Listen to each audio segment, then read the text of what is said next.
So now I'm going to show you how to make the hexagonal structure. So this structure for the fairy house as a base for your fairy house, and there are all sorts of ways you can decorate it.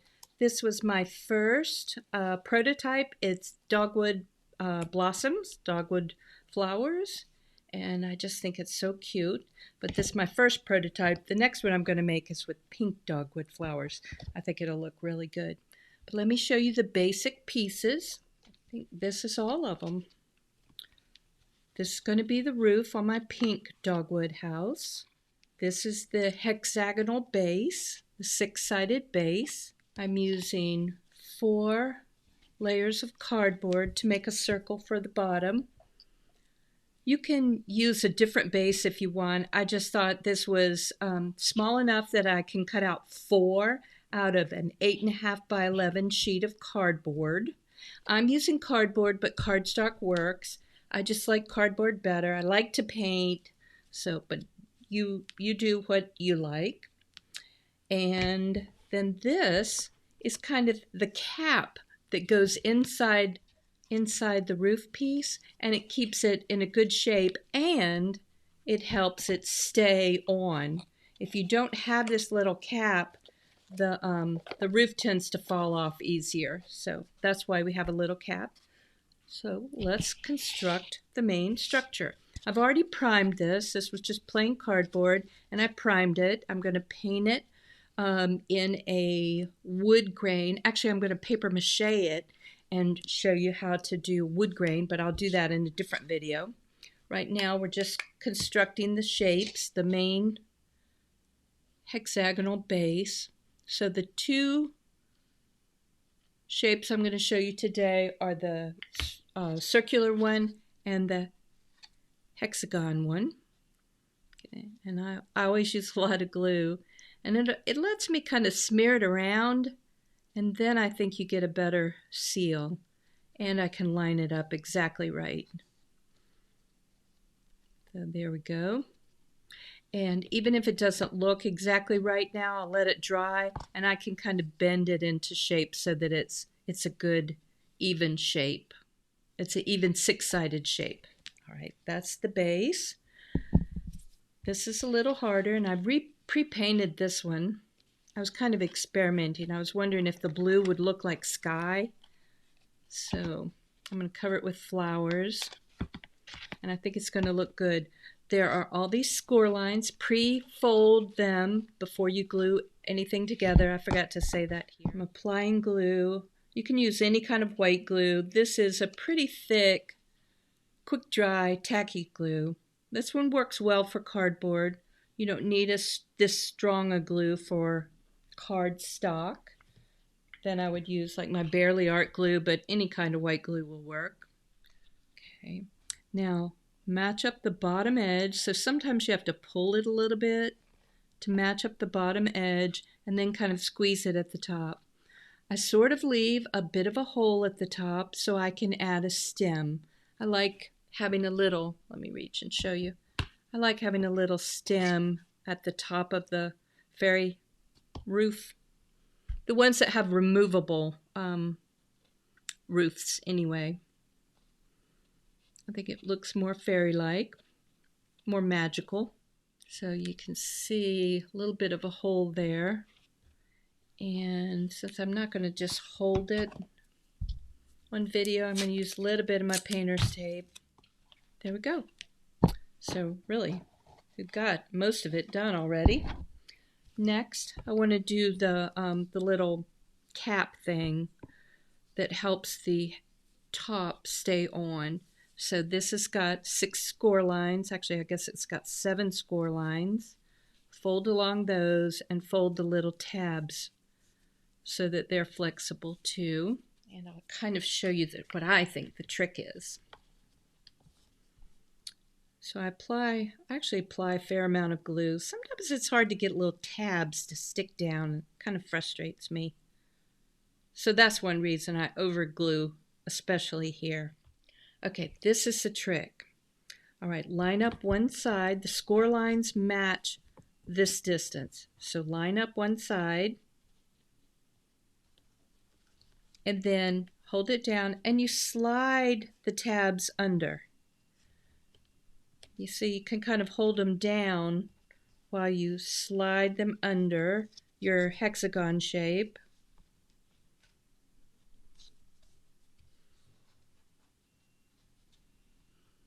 And then hold the tab. So here, I'll do the last one again. Slide it under and then hold the tab. And that's it. It makes a really nice little cap. And I left the center open just because it's easier to hold it when you're applying it. See what I'm saying? The little tabs like frustrate me. But it's still enough. It makes a shape, and so it conforms to this shape and the top. Okay, we'll put this on. We'll put it on. See how nicely it fits?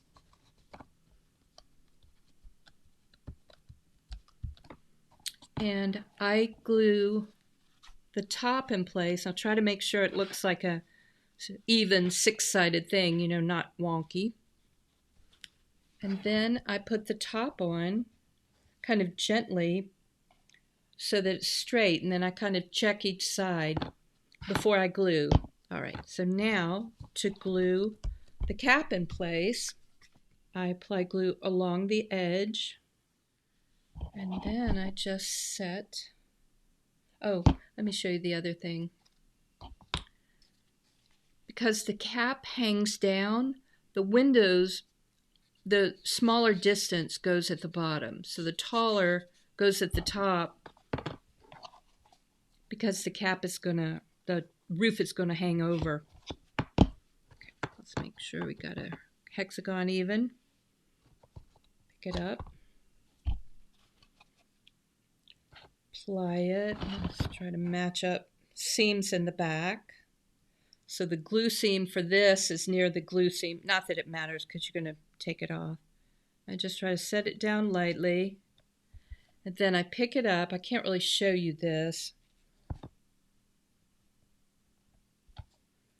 And I look to see that it's pretty even. It doesn't have to be perfect. We're making a fairy house. We're covering it with little flowers and stuff. Nobody's going to notice if it's not exactly perfect. But that looks good. Let me kind of show you. That looks good. And now we'll let this dry. In the meantime, I'm going to make the base just like we did. Actually, let me see. I'm going to use a glue. This bottle, this is just regular tacky glue. Somehow I poked a hole in it.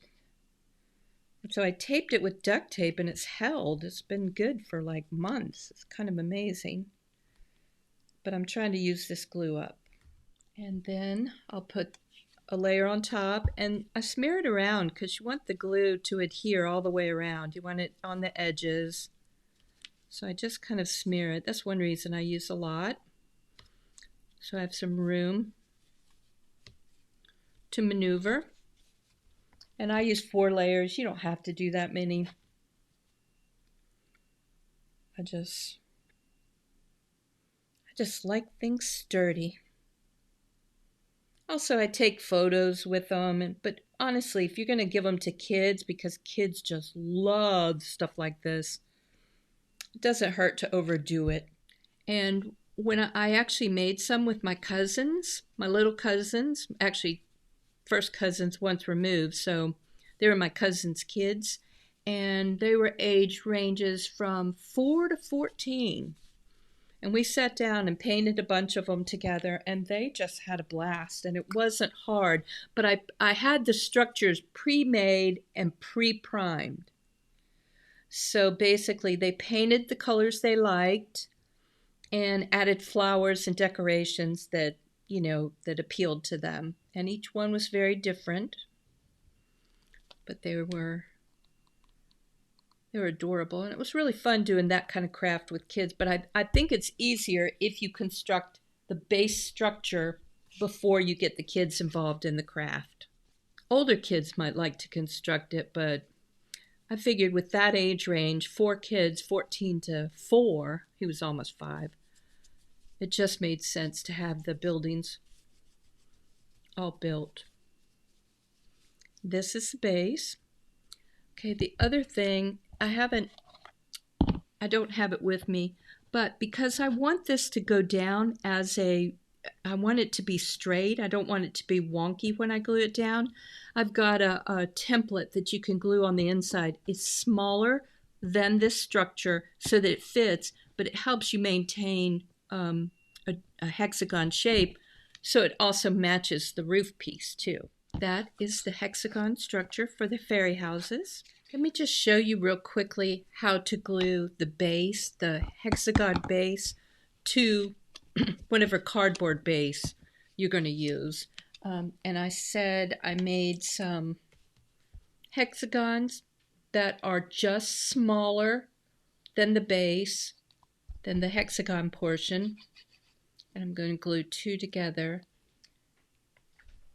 So I know that I glue it properly.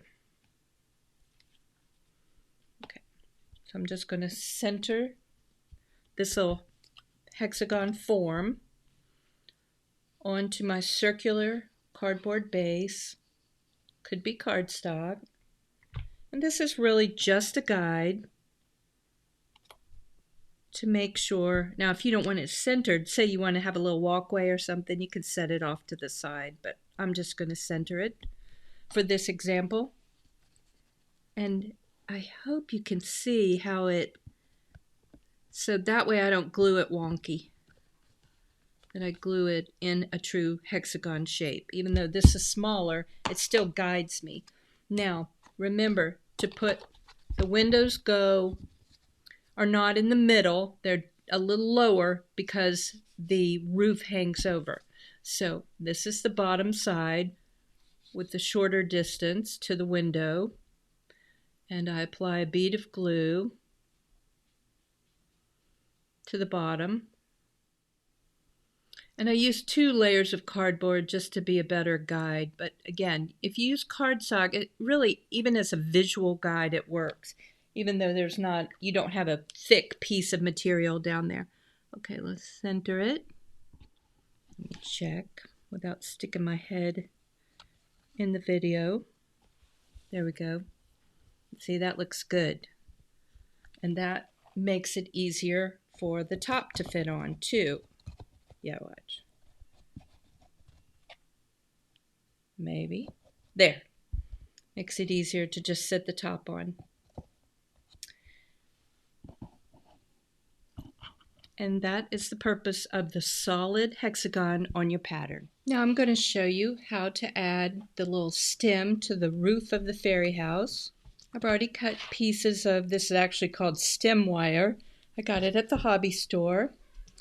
And let's see.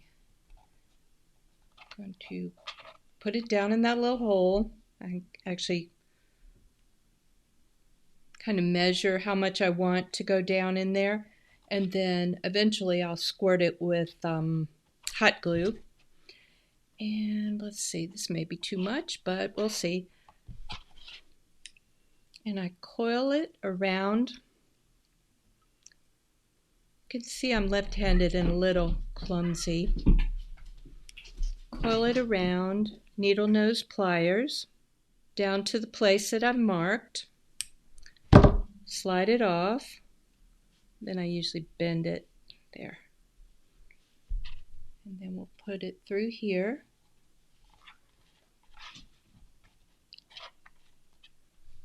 And squirt some hot glue down through there to hold it. Another thing you can do is add just a little bit of a curve so that it has a little resistance.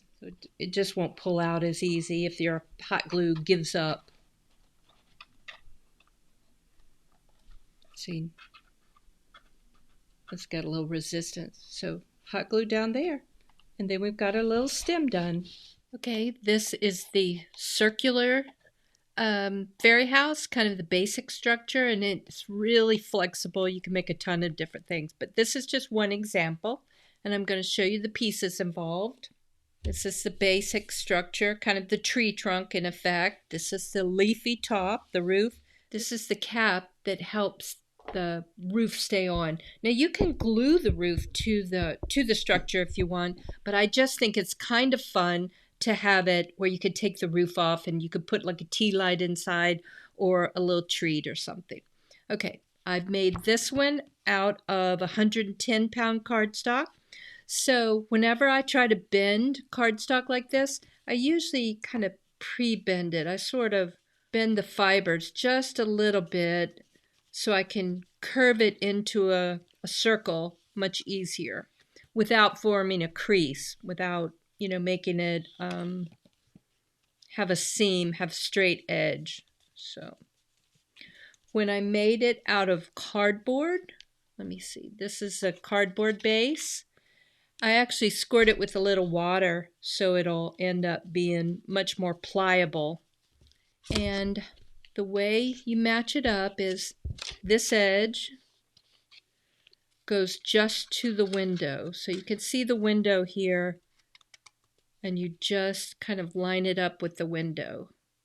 And we can make it more circular once it's glued together.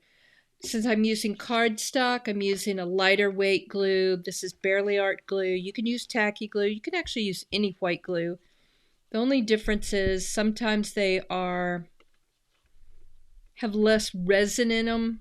Some of the less expensive glues have less resin in them and they don't adhere. Please don't take that, Alley Cat. No, don't take it. Yeah, you're going to have to get off the screen. Okay, so I'm smearing it around and matching it up, like I said, just to that edge. Alley Cat is determined to steal the stem, and I have to hide it. And once this dries or gets a little more adhered, more firmly adhered, then I can kind of round it up. But I'm going to let that seam dry, and that's the base. And this is the leafy top, the little roof. And I really, there are 3 versions in your pattern. I like this one with the leaf edge. So here, you kind of fold it like this. So you maintain the cone shape.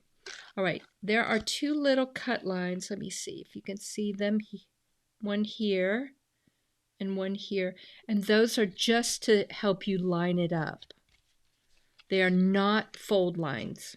Oh, and if you want to, you can kind of curve this down a little bit so it doesn't. You don't want a score line because then it'll make a teardrop shape. You just want it curved back a little bit so you can kind of slide it in place and just kind of hold it like this and curve into a cone.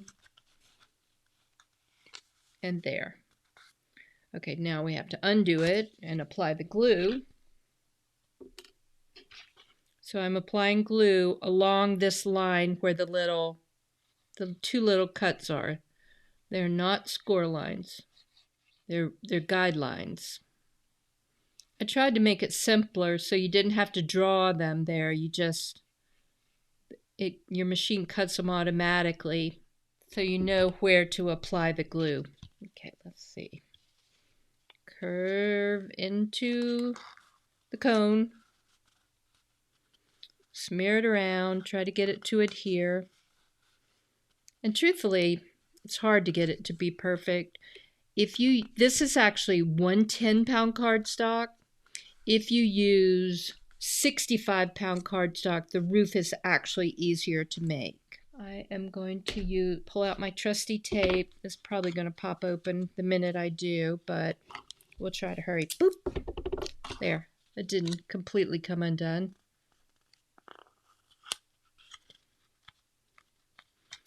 Now the tape may pull up a little bit of the color of the cardstock, but I'll just cover it up with whatever design I'm putting on top. So I'm really not that worried about it.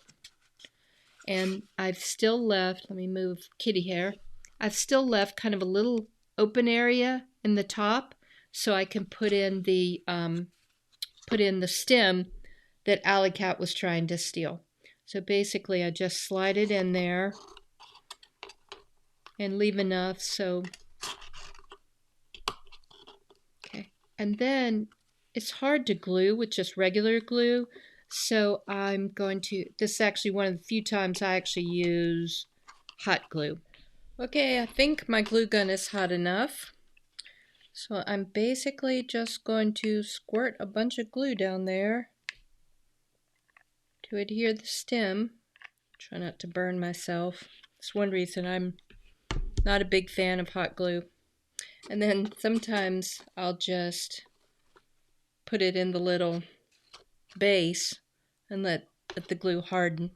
And while that is happening, let's make the little cap. On the Hexagon house, I actually made a hole in the middle so it's easier to fit on, but this one is simpler, so I don't think we have to do that. I'm folding along. These are really the only score lines for the circular house. I'm folding along here.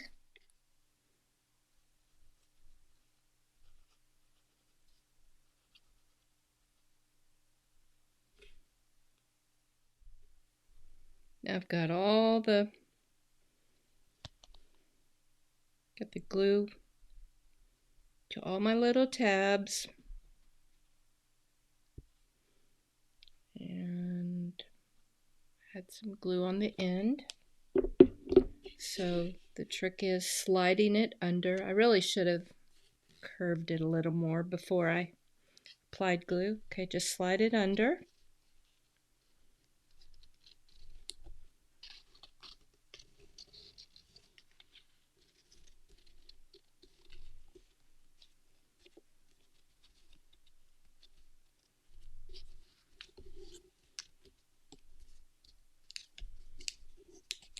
Then apply a little pressure around the edge to make the little tabs adhere. And that's our cap. Let's see. It looks like our glue has dried enough. So this is our little cap. Let's test it on our base. Yep, that's good.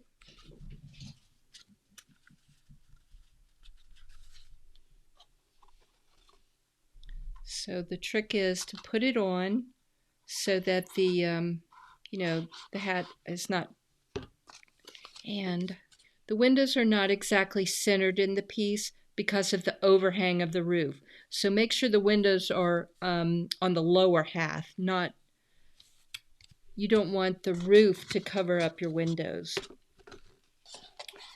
So the windows go at the bottom half. Put this on, and then apply a good layer of glue, a good bead of glue along the edge where the cap and the cone-shaped roof will meet.